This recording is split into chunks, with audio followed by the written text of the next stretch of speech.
Welcome to our YouTube channel on marriage and dating. Today, we're going to discuss children and marital conflict. But now, a word from our sponsors. Protect your online passwords, financial information, emails, and interests from hackers, marketeers, and even government officials. Using NordVPN, you can also access online content that otherwise may not be available in your region. NordVPN gives you online privacy by encrypting your IP address. So, for more information about NordVPN, click the hyperlink in the description section below this video. Any failure in rearing children can in part be attributed to poor parenting rather than character flaws in the children themselves. To avoid this, parents should avoid displaying conflict in front of their children. Conflict is not in itself harmful. It is the degree of conflict that can cause harm to the child. Beneficial conflict are mild disagreements between parents. Here, discussions remain calm, there is no long-term animosity, and a mutual, satisfying solution is reached. It is here that children can learn critical social skills of compromise and negotiation.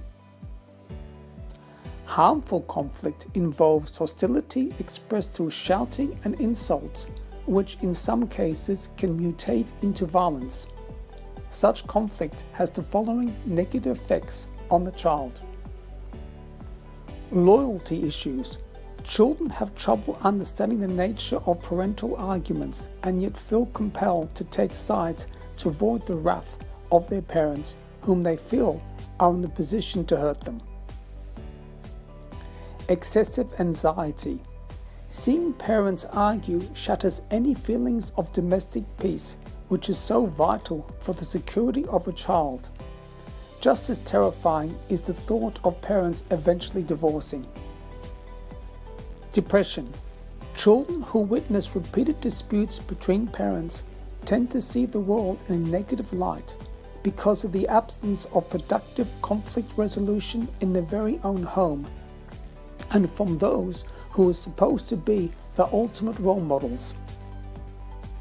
Guilt.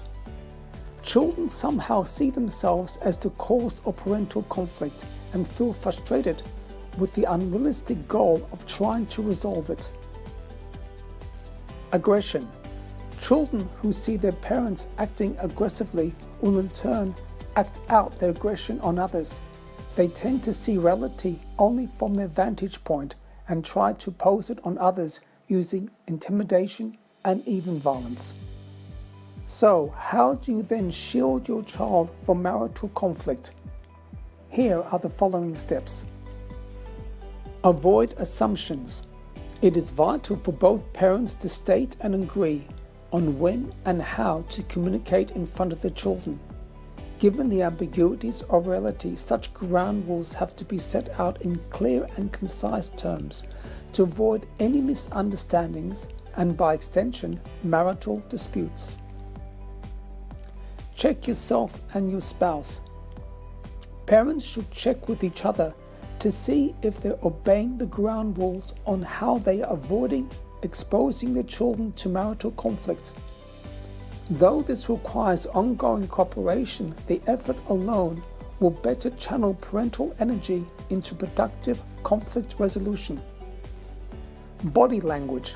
Developing prearranged body language is an effective tool for parents to warn each other that they're headed for conflict in front of their children. This does not mean that parents cannot have discussions, but rather body language can be employed to warn the other party that boundaries have been crossed. Postponing the discussion. Sometimes it is better to wait until tempers have cooled before having a talk. Privacy. If the other party finds it too stressful to wait, another option is to have a discussion behind closed doors away from the children. The above strategies will demonstrate to your children that you are in control, which in turn will provide reassurance that is vital for a stable home for all parties. Damage control.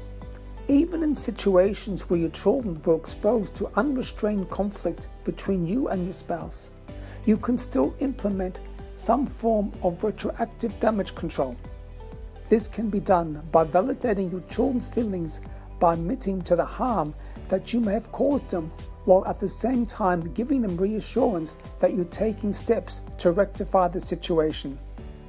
This sends strong messages to them that no matter how bad things have become, there is always hope for improvement. Such a strategy is vital for children to develop crisis management skills instead of them breaking down in the face of ongoing problems, which can, in the long run, be rectified with perseverance. I trust that you've enjoyed this video. Don't forget to like, share, and above all, subscribe to our YouTube channel for more videos in this series. And thanks for watching.